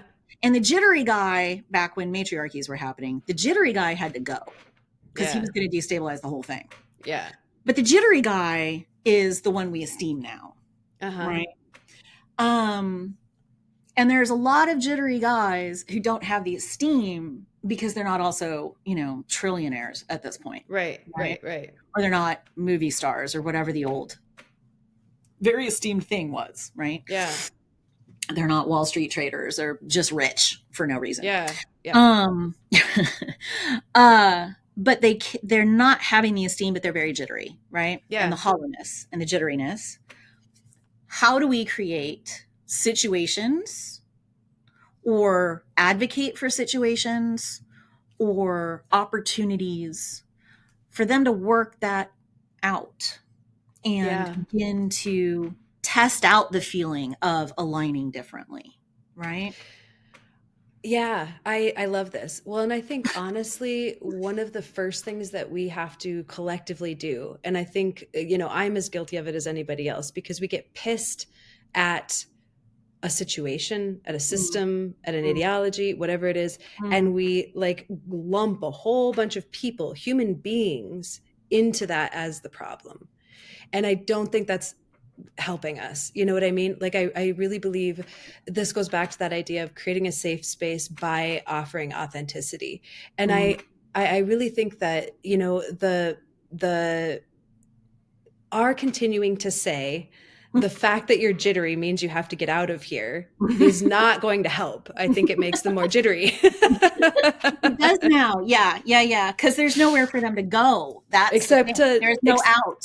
exactly. Yeah, Except to other except to other communities of like-minded people who build them up for being jittery and hollow, right. and whatever.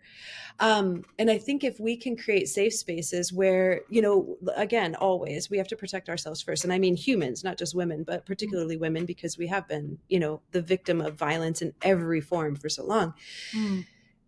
But I think if we can take the first steps by just not blaming men for the whole big problem, but rather say patriarchy is the problem. The same ideology that told you that you don't get to be soft, that you don't get to have feelings, that you don't get to be a cuddle on the couch guy, whatever. All that same ideology, we are against that too. And we are creating our safe space internally, personally and as a community, but internally as, protective and protected in order to be our most authentic, vulnerable selves. If you want in here, you got to do the same thing. You know what I mean? Like, not only are we going to hold you to a standard, and oh dear, we are not going to, we are going to hold a standard, and we are not going to shame you for also being conditioned and damaged and told that you're not allowed to be the soul version of yourself that you are. You have to do that work. We're not going to do it for you. But if you do that work, you can be a part of this. Not our core center, perhaps. We don't have to, we're not obligated to share that with anyone, man, woman, or otherwise. But you are welcome into a space where it's safe to express yourself. It's safe to be vulnerable. In fact, we will laud and celebrate the times that you step in as the anti-alpha male. Like, so in my relationship, you can be a and not an alpha male at the same time. Exactly. Yeah. My current partner. Apple. There's a difference. Yes. Yeah. My current partner, he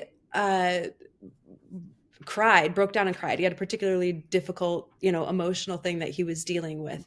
And I felt more for him in that moment because he did not feel shame about the fact that he cried, but rather opened up about why he was crying. And we were able to connect about that. That was so huge and beautiful to me. This is also, of course, a man that can disassemble and reassemble a motorcycle, like no problem, carry a couple of small children over his head through a river if he needed to, like, he's got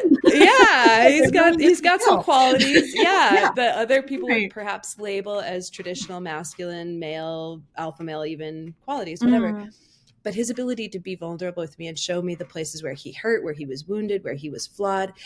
The thing that I love the most about him is that he is the first one to say, this comes from my insecurity about this or that, or this is my responsibility. I messed this thing up. I fucked up the situation. And so I want to know how to fix it.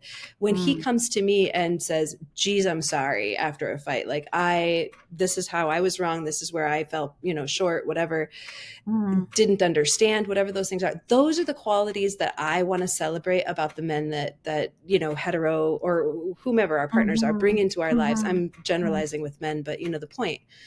Yeah. If we celebrate those things, if we stop calling them out for the shit that they're, maybe not even aware they're doing as like a shame thing, but rather, this guy over here who opened himself up and was all soft and beautiful, like that's the guy that we're excited about. That's the one that we want, I think that can help shift the tide. The other thing is, the whole needing thing. I have seen a lot of stuff recently about men needing to be needed. And there's a lot of stuff in that, like, how are you not needed? We already feel so fucking needed. We'd rather feel less needed, the whole thing. Also, that can be code. Yes, exactly. Yeah. Also, speaking back to this whole idea of dependence, the problem with that structure, no matter who is the provider and the dependence, it requires that the provider maintain their station, and that requires that the dependents remain dependent. There's no way for those dependent people to grow up and out of that and become providers. Exactly. Yeah. So I don't want to celebrate their ability to provide for me. I don't want to celebrate the fact that they can pay the mortgage, or that they can shovel the sidewalk, or that they wash my dog's diapers. Like, that's great, and thank you, because it's gross and I probably wouldn't have done it. That's awesome. But that's not what I want to celebrate about you. What I want to celebrate about you is when you unzipped yourself and took off your whole big mask that you show the world, and you know, got fucking real with me. Yeah. Right. Yeah. And I think that prioritizing those things will help to change the perspective that they have about what they think we want. You know, they're shaming us, but I think they also are being fed this idea about what women want, and they're reacting angrily to the fact that they can't live up to those things, or that women are too complicated, want too many things, or whatever. And, you know. Yes, this is one of my trigger phrases. Ooh, tell me more. Want? Yes. We fucking wrote it down. Do you see this bookshelf behind me? The other bookshelves in this room, that's it. We wrote this shit down. We've told you millions of times. Some of us wrote this in the 19th century. Hundreds of years. Yeah. We fucking wrote it down. Also, it's not what do women want, right? This is one of the weird, like the magic bullet thinking and the you know, sort of isolated tower of perfection thinking. It's like, what do all of those women want? Right. Yeah. How many we're all women just are carbon there? copies of each other or whatever. I want them all to want the same thing. They're all Barbies, right? With little Right. And I'm like, well, how many women are out there? And the answer is 4 billion. And I'm like, 4 billion different things. 4 billion. You know, like beyond some pretty standard stuff, it gets really, really bespoke. You know, and that's where some of the unzipping you're talking about comes in, because that can include not just, you know, the things that make us sad or frustrated or vulnerable or that are wounds in some way. Yeah. But also being able to show, you know, what we call cringe now, in the most stupid word, but what you're really excited about, right? What's funny to you? My husband tells the worst. We have this game where we just try to out-pun each other, right? Like the worst jokes. I mean, it's not cute. Or we'll pick like a theme. Like a theme will come up and it'll turn into a game. Like one time we had to speak sentences, and like most of the words in the sentences had, because we're nerds, had to be famous composers' names. Ooh. Right?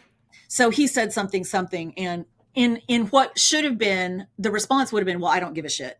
It was, well, I don't Vivaldi, you know, like it just has to like make sense sort of sonically. And this can go on for, you know, 30 minutes. Yes. But he had to discover by starting it one day in an airport, right, that I would stand up and play this game with him. Yes. You know? Otherwise, I could have just looked at him like a fish. I could have just been like, what are you doing right now? Yeah. You know, and he would have felt like weird and bad and stuff. Yes, and like, hidden part of himself from you. Hidden the part of himself that knows how to play this game. And it's like one of the funnest things we do. Yes. You know? Yes. We get bored. Somebody looks at somebody and goes, you know, yes, fish. We have to do all fish, you know, or something. You know, I have halibut with this waiting around, and then it just goes, you know, like. I love it so much. But you have to be able to show that, like, happy, playful, you know, kind of dumbass part of you, you know, that we hide behind, you know, irony, or we hide it behind cool, or we hide it behind like accomplishment, right? Yeah. Instead of just like, if it doesn't resonate with somebody, fuck it. Who cares? It didn't resonate. Exactly. You know, like, okay, somebody will get this joke, you know? Yes. Yeah. The alternative is essentially placating to whatever label you think you should wear, and you think you should wear it because you think that the other person thinks that you should wear it. Oh, you know my God, I mean? it's a whole of mirrors. Yes. Dude, just figure out who you really are and be that all the way. And the person that loves that version of you is probably well aligned. But if you're never going to show that, if you're never going to, uncover all that stuff and let me see you're weird and you're sad and you're excited and the, weird face you make when you sniff something bad in the fridge or whatever, those are the things that I'm going to connect to you and love about you. Like that's the magic, where it isn't just, some other guy could slot into that, but it has to be you because you do those things. And I love that about you. It makes it special. Yeah. And then doing that, like scaling that, as they say now. Right? Yeah, exactly. Let some of on the one hand, we do need to learn to be more gracious with each other in public again. But on the other hand, inside of that graciousness, that grace that you can bring to a situation when you're grounded and aligned in yourself, is that there's room for everybody to do their thing. Yes. Right? Nobody has to, we don't have to play as deep a set of roles. Yes. Because, there's always going to be that because it's a society. That's what societies do. But they don't have to play as deep a set of roles if everybody can just stay aligned in themselves and not become the role, right? Like today, I'm the carpenter. Yeah. Right? Today, I'm sawing the wood that is going to build the house. And tomorrow, I'm going to be the baby taker care of person. You know? Like this may not be my kid, but this kid needs taken care of. Like be agile, right? Flexible, have more than one role. And I think that's the hidden thing behind men need to be needed. That's just, this kind of like faux biblical evolutionary psychology bullshit about how men need to be in control. Yes. But what men need, right, and what women need is actually just being there with each other. Yes. Right? Exactly. Oh, I agree completely. That whole need to be needed thing is also just making us responsible for being incapable of certain things in order to need them, which I find ridiculous. Like, why would anybody want to buy into an ideology like that? Why would anybody want complete, like, unless you are literally a serial killer, why would anybody want total responsibility for another person's life? Yes, complete control. Exactly. Particularly if you authentically love them, because then you want them to be able to find that on them, on their own, to explore themselves for who they really are, not who I think. I know. No. That's the thing that is not allowed. Don't even talk about that. Yeah, exactly. Real love, the love part, it's needed. I need to be needed. I need to be needed. But I would like need you to love you. No. Yes. Those are actually quite different things. You have to need me. That's different. Yeah, I know. It is crazy. And I do genuinely believe that, we will help to shape the system. It's kind of like, the law of supply and demand in economics. The whole idea that the customer, perhaps, starts to exhibit what we're really looking for, which isn't actually, the big muscles or the big bank account. And the industry, in this case, the, lonely males, have an impetus to respond, a motivation to respond, by reworking their product. I realize my metaphor is failing a little bit here, but do you know where I'm going with this? I don't mean to imply that they're things, obviously, and they don't have to change themselves for us. You were going for a system of exchanges is where you were starting. Yes. Well, and just the idea that by us being authentic about what we individually, as the 4 billion women that we are wanting, and honing in on that above and beyond what it looks like in this terrestrial world, but the being that we want to welcome into our bodies and our lives, with that messaging being at least as available or also available in the world, there, I believe, would be at least a few men that would say, oh man, that would actually be really nice to lay down this heavy armor of who I think I'm supposed to be in front of my bro dudes at work and be authentically me, at least at home, at least with you. Oh, this is actually really safe and comfortable. Oh, this also means that I actually connect way more with my bro dudes because they're the same way and this or that. You know what I mean? Like the connection just can kind of spread out from that authentic place. But if there's no place in the world for that being to be authentically themselves in any way, of course they're going to put up walls and rejections and defenses and fit themselves into some kind of plastic mold that they think is the key, the way forward. Yeah. I think one of the big, I'm not the only person who thinks this, obviously, but one of the big cultural kind of rubber band snap things that's happening right now is that a lot of women have done this. Yes, I agree. And I'm so right? excited about it. Like, they're the single cat ladies that these guys make fun of, right? Yeah.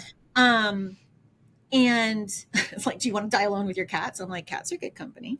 Yeah, right. Exactly. I actually have no problem being alone. Prefer it, in all honesty. That's the thing, is that I think a lot of women, have achieved a kind of material position, right? An Yeah. economic position where they can, in fact, be alone if they want to. Yeah. And they're good at it. Now, this isn't everybody. Some people are more extroverted. They're just never going to want to be alone, Yeah. Fine. Yeah. But it turns out a lot of women are actually probably kind of introverted. Yeah. That's what I'm seeing. Yes. And they do At not least we want to feel sacrifice safer. their peace. Yeah. They don't want to sacrifice their peace for somebody who's going to disrupt it, right? Exactly. Into their life, which is where their peace is at, or in their body, which is where we live. Yes. Like you're asking for permission to come all the way in here. No. Literally and metaphorically. Yeah. You're really, really, really, really going to have to be somebody who should be here. Exceptional. Yes. And not exceptional compared to others, an exceptional version of yourself. Right. You're going to have to be the very best version of yourself in order to be granted permission, period. I think they don't think they won't feel shiny. And I think the thing is, they don't know how shiny that is, this whole screen culture situation. Yeah, exactly. They don't know how shiny that is anymore. No. And that there is absolutely this was back to Maslow, back to the beginning.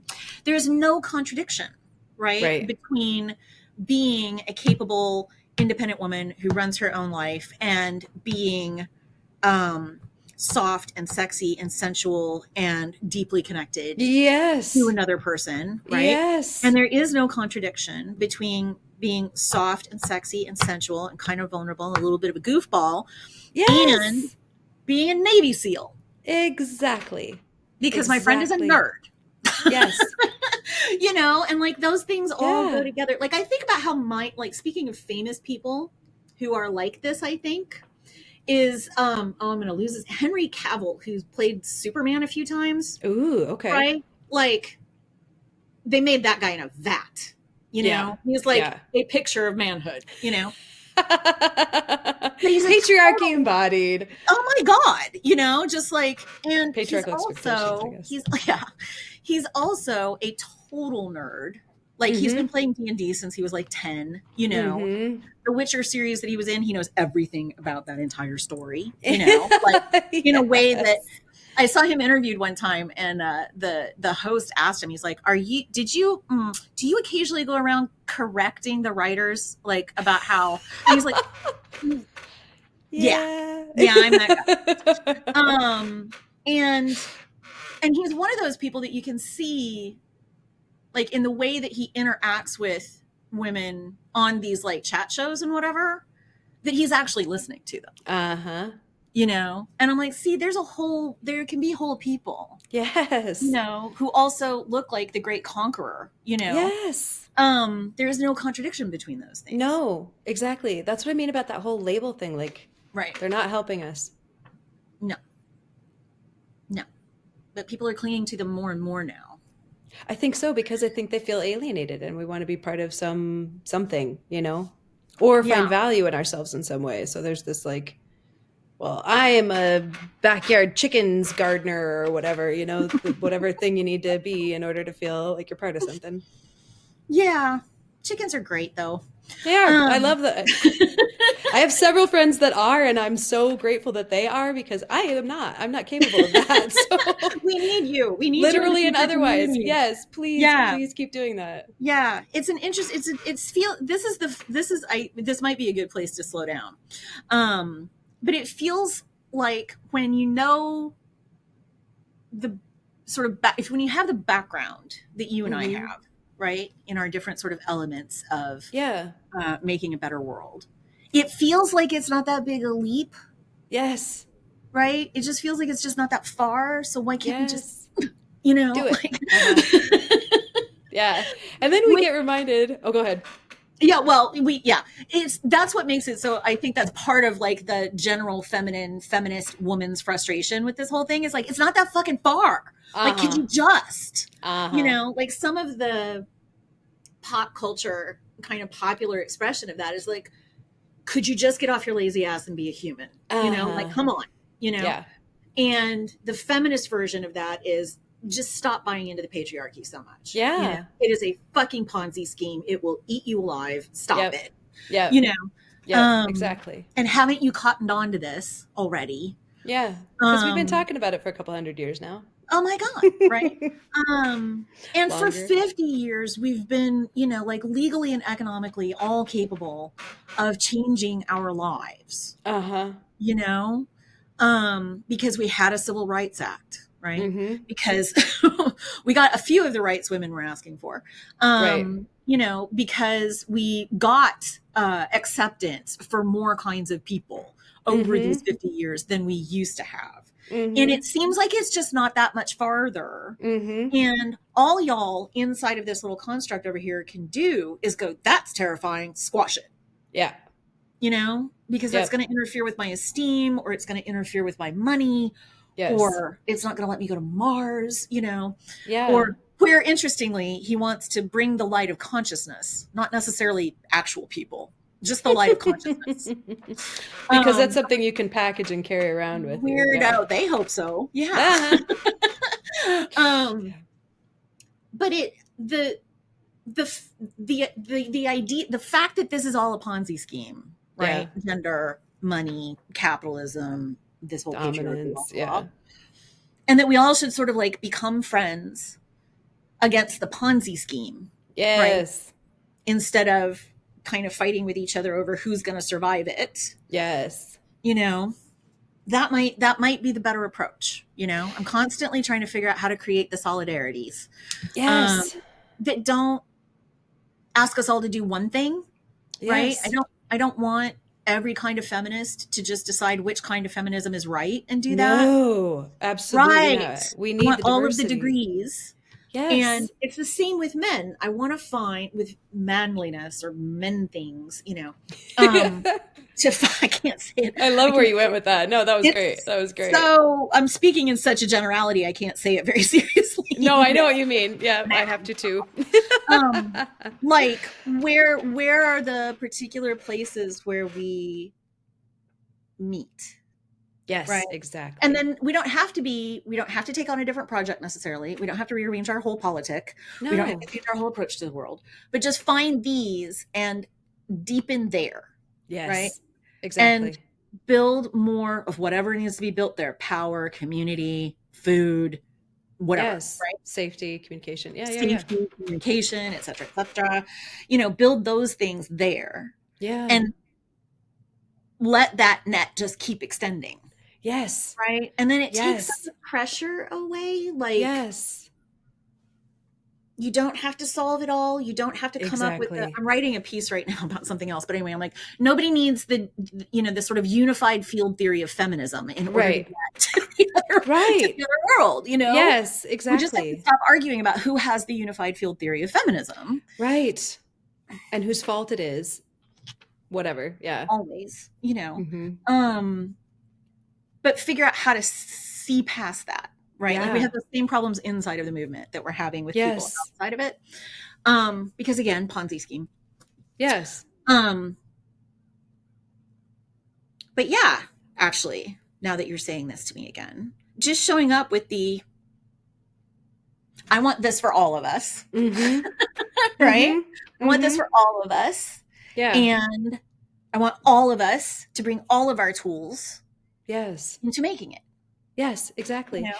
And I'm going to start in my circle of control, which is just literally this body that I happen to be Yeah. in. Yeah. And I know that seems, when the problem is so big and it feels like it's there, every single one of us, 8 billion, whatever we are at now, Rocking up on people. 9. Yeah. Yeah.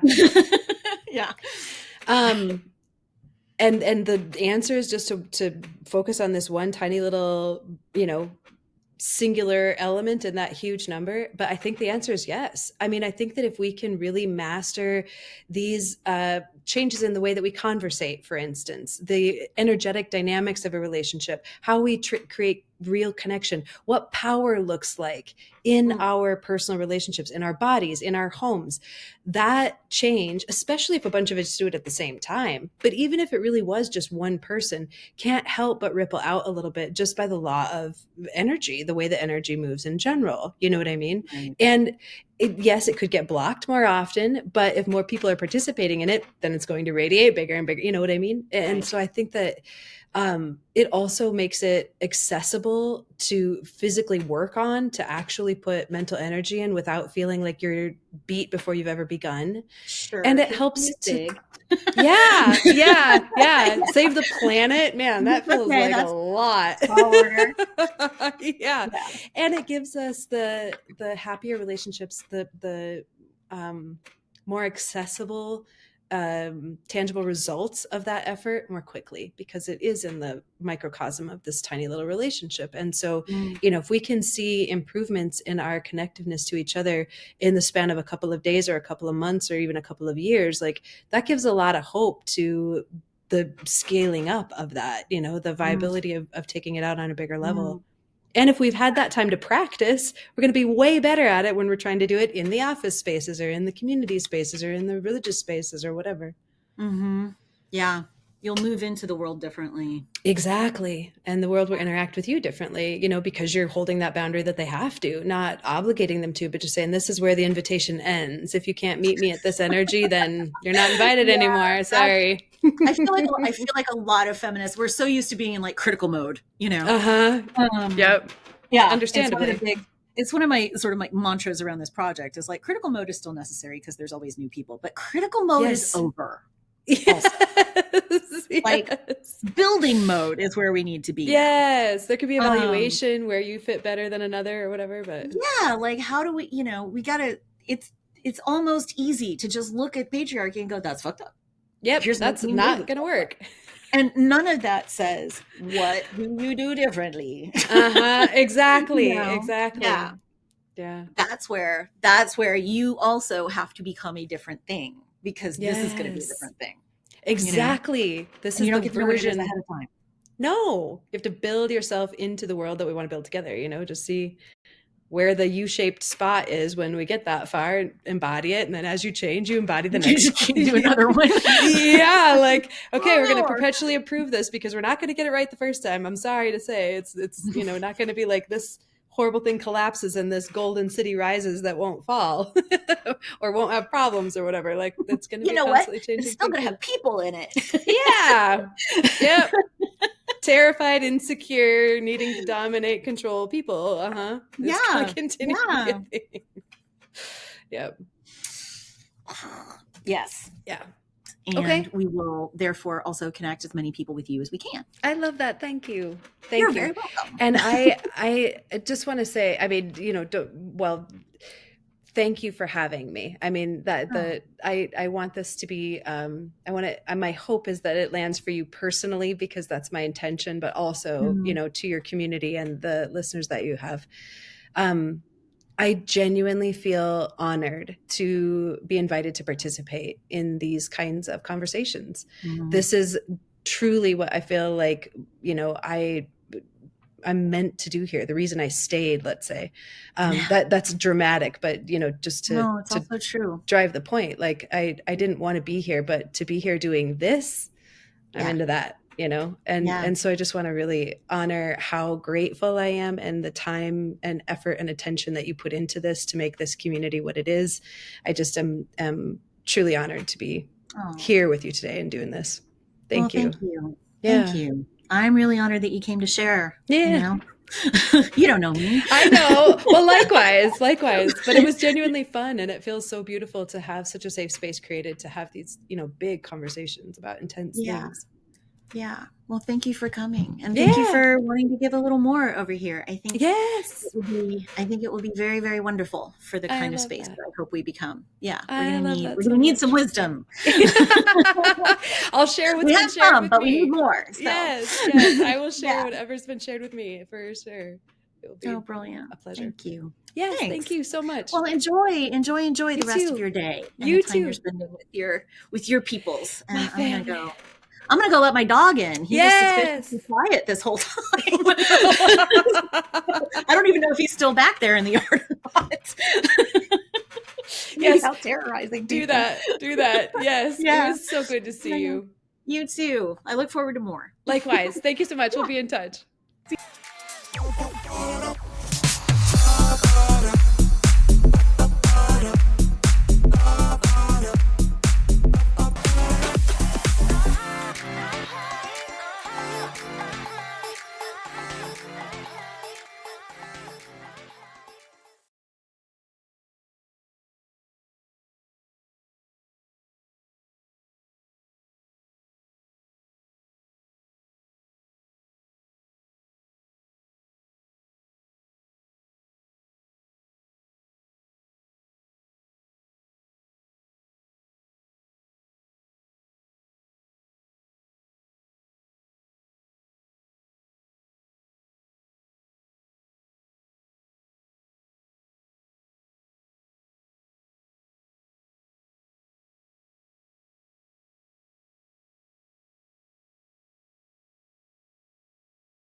There, we stopped.